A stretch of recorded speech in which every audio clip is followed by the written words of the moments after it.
Buenos días, aquí estamos en el devocional iniciando una nueva miniserie. Vamos a hablar de 7 palabras hebreas para referirnos al concepto de la alabanza a lo largo de las Escrituras. Pero, ¿qué es la alabanza? ¿Qué entendemos por alabanza? Bueno, alabanza por lo general entendemos que es toda acción que tiende a glorificar, que tiende a ensalzar y a bendecir el nombre santo, el nombre Kadosh, de la persona de nuestro Dios. En especial cuando se hace con himnos, con cantos alegres, ¿verdad? El significado bíblico de la alabanza pues se refiere a glorificar a Adonai el Señor, cuando reconocemos que Él es el Rey de nuestras vidas y cuando lo hacemos con todo respeto, con todo amor hacia Él. Así pues, la alabanza siempre va íntimamente ligada a los cánticos alegres y gozosos que surgen de nuestras almas como pueblo del eterno Elohim. Pero cuando hay un recogimiento íntimo en nuestro espíritu y le cantamos a Adonai nuestro Señor, es cuando la alabanza se transforma en una adoración espontánea, siendo esta una acción que nos lleva directamente delante del trono de la gracia y del poder divino. Pero en la alabanza también nosotros vemos que hay ahí una forma de expresividad emotiva más elevada de lo normal, una forma de expresión que suele darse en comunidad cuando se reúnen los creyentes en Yeshua, siendo generalmente la forma litúrgica más usada para iniciar un culto al Señor, ¿verdad?, en las congregaciones cristianas tradicionales, pero también en congregaciones que vuelven al diseño original de las Escrituras y que guardan la Torá como un puntal de fe. Al menos así debería de ser, porque a veces la alabanza se transforma casi en algo religioso y es algo de lo cual siempre tenemos que huir los creyentes en Yeshua. La alabanza comunitaria se usa para aumentar más la emotividad, ¿verdad?, al inicio de un culto, y representa una forma también de respeto y de amor hacia el Creador. Existen también multitud de oraciones hechas por los salmistas, en donde podemos encontrar ahí expresiones llenas de alabanzas al Eterno, que fueron escritas, eso sí, para motivar nuestra vida personal de alabanza. Siempre que leas las Escrituras, hermano, hermana, hay algo que tú puedes aprender, y de hecho puedes aprender a alabar mejor al Señor de lo que hayas hecho hasta ahora seguramente. La palabra alabanza aparece más de 100 veces en lo que llamamos el Antiguo Testamento o Tanaj y unas 18 veces en el Nuevo Testamento, en la versión Reina Valera, eso sí, pero cuando vamos al hebreo pues puede variar y pueden haber más palabras. Por eso debemos ir a los originales de las Escrituras siempre y no conformarnos con lo que ya hemos aprendido a lo largo de nuestro bagaje como creyentes cristianos, la mayoría, ¿verdad?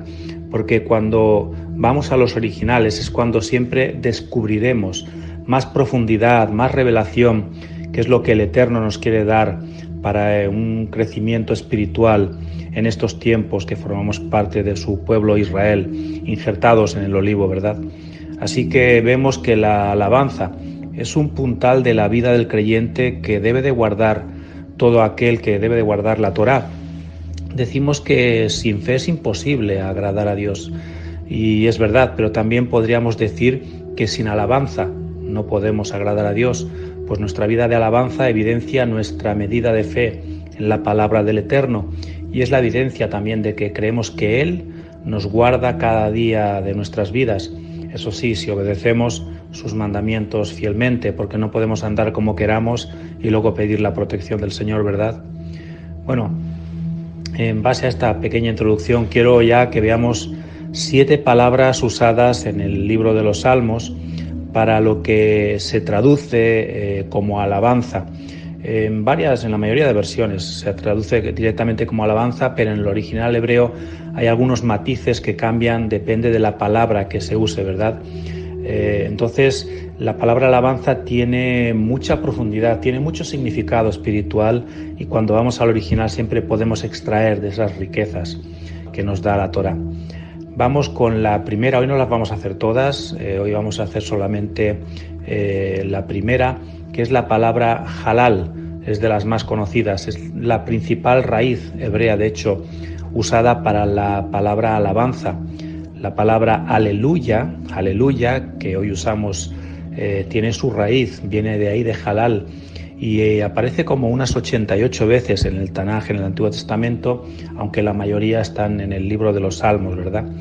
La palabra halal significa alabar, pero también significa celebrar, glorificar, cantar, alardear. Alabar al Eterno significa reconocer y proclamar su grandeza, especialmente mediante cánticos, como decía el profeta Isaías en capítulo 12, versículos 4 al 6. Isaías decía: y diréis en aquel día, cantad al Señor, aclamad su nombre, haced célebres en los pueblos sus obras, recordad que su nombre es engrandecido, cantad salmos al Señor, porque ha hecho cosas magníficas. Sea sabido esto por toda la tierra. Regocíjate y canta, oh moradora de Sión, porque grande es en medio de ti el Santo de Israel. Y de este versículo 6 seguro que muchos habéis cantado la canción famosa que hace años se sacó, ¿verdad? Así que recordamos, halal significa alabar, celebrar, glorificar, cantar y alardear. Alardear es como, no sé qué palabra usar en castellano, pero es esa palabra en la cual nosotros estamos como orgullosos de tener ese Dios, y cuando le cantamos de una manera que estamos diciendo: tú eres mi Dios, y los que están a mi alrededor tienen que saber que estoy como muy orgulloso de que tú seas mi Dios. Esa es una expresión muy profunda. Así que alabar al Señor es reconocer y proclamar sus magníficas obras y reconocer esa grandeza del Señor, que es el que ha hecho esas obras en favor de su pueblo escogido Israel. Por eso podemos alardear, por eso podemos cantar, glorificar, celebrar, ¿verdad? Así que motivos para alabar al Señor nunca nos van a faltar, hermano, hermana, ¿verdad?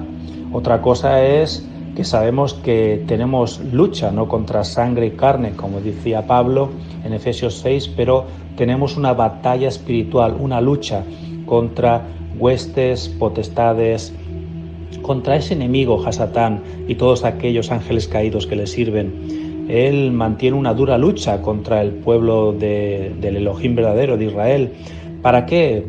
Pues para al final mantenernos sobre todo anímicamente decaídos, y así poder limitar nuestra vida de alabanza, porque Hasatán mismo sabe que la alabanza en la boca de un creyente en Yeshua es un arma poderosa en manos del creyente israelita, en manos de aquel que cree en Yeshua y que celebra esa victoria ahí en la cruz del Calvario.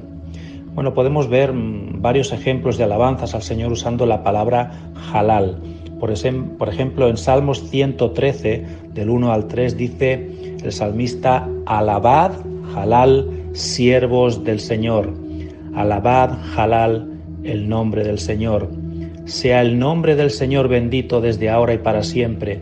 Desde el nacimiento del sol hasta donde se pone, sea alabado, halal, el nombre del Señor. Salmos 151 dice: alabad, halal, a Dios en su santuario. Alabadle, halal, en la magnificencia de su firmamento.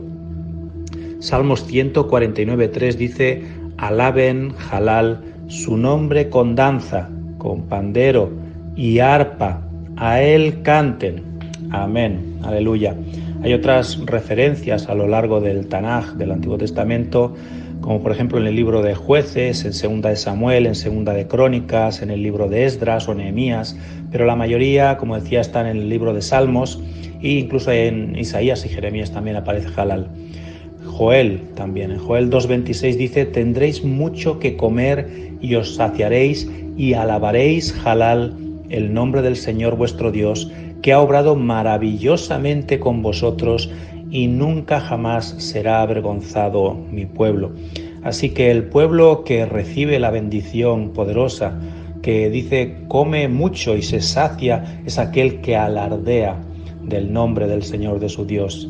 Así pues, halal es la palabra más frecuente, como os estaba diciendo, unas 88 veces es usada en el Tanaj para describir ese concepto de alabanza. Y su significado más profundo, vuelvo a recordarlo, es interesante, es jactarse. alardear, celebrar, regocijarse, gloriarse en algo, en alguien, en este caso en nuestro Dios. Por lo tanto, la verdadera alabanza tiene que tener un sonido claro y definido, expresado desde nuestras gargantas, hecho mayormente mediante cánticos de celebración y regocijo en el Eterno, aunque puede ser una expresión en medio de una oración también. No debe pues existir confusión en cuanto a lo que debe entenderse cuando usamos halal en nuestra alabanza al Eterno. Tiene que ser reconocible fácilmente porque es alabanza halal. Halal es una nota de celebración, es un jactarse en el Señor, sabiendo que Él actuará respondiendo en favor nuestro, trayendo venganzas contra todos nuestros enemigos a su tiempo y, como decía, expresándolo desde lo profundo de nuestras gargantas. Y fíjate en este versículo qué poderoso. Salmo 149, versículo 6, en la versión Reina Valera 60, dice: exalten a Dios con sus gargantas, halal, y espadas de dos filos en sus manos. Qué poderoso, ¿verdad? Esa espada de dos filos es proclamando la palabra, las promesas del Eterno y alabando con nuestras gargantas a nuestro poderoso Hashem Elohim, el Rey, Dios poderoso eterno. Así que eso es algo que podemos poner en práctica, hermano, hermana. Lo puedes hacer en tu casa, en tu tiempo devocional, cuando acudes a la congregación, pero sobre todo recuerda, a Dios le aburre una alabanza religiosa. Dios se agrada de la alabanza espontánea de su pueblo. Una espontánea alabanza, pero también inteligente. El pueblo que alaba con inteligencia verá grandes milagros del Eterno. Aleluya. Hasta aquí tenemos este devocional. Que el Señor os bendiga. Shalom, shalom.